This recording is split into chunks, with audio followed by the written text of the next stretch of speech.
भूलो जावे रे मन तू भूलो जावे रे थारा सदगुरु रे समझावे रस्ते आवे क्या नहीं रे।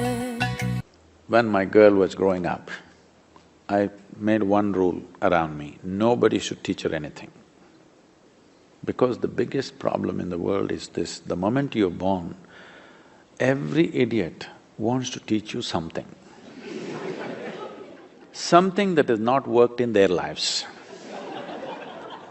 I said, nobody teach her anything, just leave her alone. I just made sure she has enough exposure to nature and life around, but human beings don't teach her anything, any of your tricks she doesn't need. So she grew up very joyfully. When she was around 13, she had some little emotional stuff and she came to me. And she asked me, "You never told me anything, you know, you're always teaching the world, you never told me anything." I said, "See, there's only one thing I want to tell you." Because I knew her current state at that time and I told her just this one thing you fix it in your head, never look up to anybody. Never look down on anybody. This is all. No looking up to anything, no looking down on anything. Just look at everything just the way it is. That's all it takes to make a beautiful life out of this. The problem is you're looking up to something. This means authority has become the truth in your life. Truth will never be the authority in your life. If truth is not the authority in your life, you will never know what this life is about. You may do patchy things here and there. The moment you look up to something, it is inevitable that you will look down on something else. Yes or no? The moment you look up to something, can you avoid looking down on something else? In one stroke, and this will destroy both heaven and hell for you. And you will live on this planet. And when you know you have to live on this planet, you will live sensibly. Because you think you're going somewhere else, you're doing all the rubbish here because you want to go to some other place. And about harmony, how many human beings or how many of you can really put your heart on your hand and say that if you sit in one place, you're really harmonious within yourself? I want you to understand, the world that you see is a manifestation of what's happening in individual human beings. Because it's magnified, it looks ugly. But it's ugly on small scale too. So, people come to me and tell me, "Sadhguru, my husband and my mother-in-law, she is beyond everything. My boss, like this, wife, husband, mother-in-law, this person, that person." So I tell them, "You come, don't worry. You come in the yoga center, you stay. We will not let your husband, wife, mother-in-law, father-in-law, nobody, just you. I'll give you a nice place to stay, good food to eat. Don't have to do anything. Just be joyful, that's all. Anyway, we've prevented all of them from coming, you be joyful. Random checks I will make. When I check, you must be joyful. Otherwise, I don't believe in feeding misery,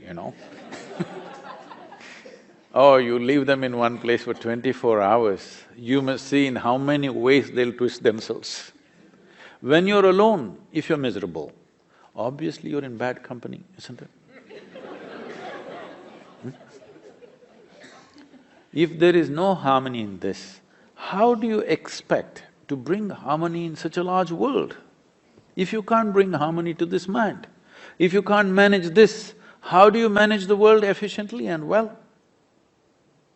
Till human beings, individual human beings, work upon themselves, there is really no solution. There is no such thing as global solution. It is individual emancipation which will lead to the world's emancipation. When you and me are doing great, the world is doing great, isn't it? World is just a word, humanity is just a word. You and me are a reality. Without addressing the reality, we are pumping slogans which have no connection with reality. We want to fix the world. Where is the world? It's you and me, right? If you and me don't fix ourselves, then fixing the world is just a popular slogan. At one time I went to all these world peace conferences, I got invited here, there, I thought really something is going to happen. Then I looked, in one of these peace committees where about 43 Nobel laureates were there. I just asked them, because I looked at them, when I looked at their faces, I knew these people have not known peace for a moment in their life. I just asked them, genuinely tell me, except when you're sleeping, which some of them were doing except when you're sleeping, have you known genuinely what is peace within you? They were sincere enough, they said, no, we don't know. Then don't talk about world peace. There's no such thing. If you and me are peaceful, the world will become peaceful. If you and me are loving, the world will become loving. If you and me are blissful, the world will become blissful. The only problem is human mind. But human mind is the most wonderful gift that we have. I'm saying the best gift that you got, you made a curse out of it. Because you've been given a supercomputer, but you not bothered to read the user's manual. This is your problem. Yes. You've not read the user's manual, how to manage this, and then this intelligence, this is the greatest thing. This cerebral capability that the human beings have is the greatest thing that's happened to us. It took millions of years of evolution to get to this place, but now this is a curse. What are you suffering? You are suffering your own intelligence, please know this. Yes or no? If I take away half your brains, most of you would be peaceful.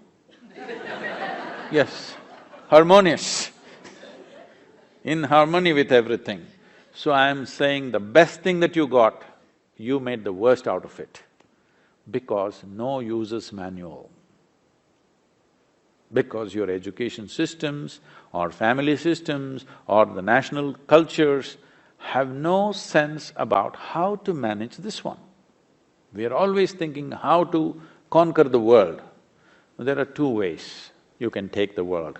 You can either conquer the world or you can captivate the world. If you captivate the world will come with you. If you conquer the world, you have to sit on top of it and struggle for the rest of your life.